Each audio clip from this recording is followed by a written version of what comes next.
किन्नर की माँ गृहलक्ष्मी की लघु कहानी। जिस घर में नेहा और आकाश के होने वाले बच्चे की तैयारी में घर भर में खुशियाँ मनाई जा रही थी, तैयारियां हो रही थी। हर एक सदस्य इस नए मेहमान के आने का इंतज़ार बेसब्री से कर रहा था। तो आज बच्चा होने पर ऐसा क्या हुआ कि घर भर में उदासी छा गई। हर एक सदस्य आपस में मुंह छिपा रहा था, भगवान से शिकायत कर रहा था कि हमारे साथ ही ऐसा क्यों हुआ। उधर जब नेहा प्रसव पीड़ा के बाद होश में आती है तो अपने बच्चे को गोद में लेना चाहती है, उसे छाती से लगाना चाहती है, उसे दूध पिलाना चाहती है, पर कोई उसे ठीक से कुछ बता ही नहीं रहा था कि आखिर हुआ क्या है। उसका मन आशंकाओं से भर गया। तब उसने अपनी सास सरोज जी से बच्चे के बारे में पूछा तो सरोज जी ने उसे बच्चे की हकीकत बताई। एक बार को तो नेहा को भी धक्का लगा, पर कुछ ही समय में अपने को संभालती हुई बोली, नहीं माँ, बच्चा तो हमारा ही है, चाहे जो हो मैं उसका पालन पोषण करूँगी। मेरे दूध पर उसका उतना ही हक है जितना गाय के दूध पर उसके नवजन्मे बच्चे का होता है। नेहा की काफ़ी मिन्नतों के बाद उसकी सांस थोड़ा पिघल सा गई। उन्होंने बच्चे को उठाकर उसकी गोद में दे दिया। बच्चे का मासूम चेहरा देखकर नेहा की ममता तड़प उठी। उसने बच्चे को ढेर सारा प्यार किया और दूध पिलाने ही वाली थी कि किन्नर समाज के लोग बच्चे को लेने आ गए और ज़बरदस्ती बच्चा अपने साथ ले जाने लगे। परिवार वालों में से कोई कुछ ना कर सका, पर नेहा ने अपनी ममता की दुहाई दी।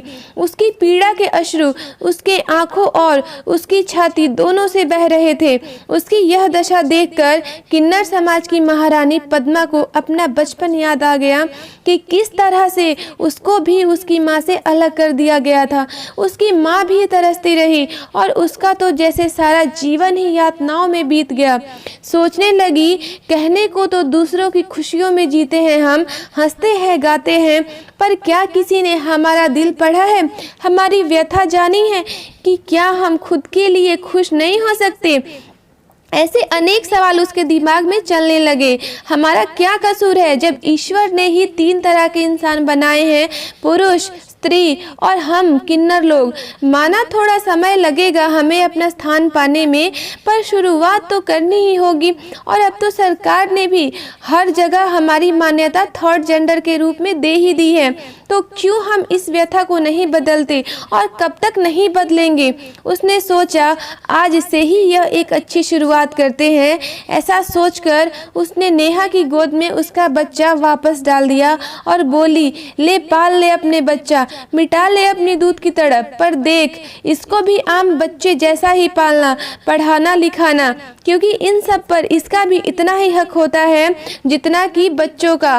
और देख, घबराना नहीं, हर जगह तेरा और तेरे बच्चे का इम्तिहान होगा, पर माँ की ममता के आगे तो ईश्वर भी हार जाता है, तो इंसानों की क्या औकात है। इतना कहकर पद्मा ने कुछ लेने के बजाय अपने पास से ही कुछ रुपए बच्चे पर न्यौछावर कर दिए और जोर जोर से नाचना और गाना शुरू कर दिया और सभी को बच्चे की जन्मदिन की बधाई दी। नेहा भी बहुत खुश थी और उसने अपने आप से प्रण किया कि वो अपने बच्चे को सामान्य बच्चा जैसा ही पालेगी। दोस्तों, अगर आपको ये कहानी पसंद आई तो आप इस वीडियो को लाइक, शेयर और चैनल को सब्सक्राइब करना ना भूलें। धन्यवाद।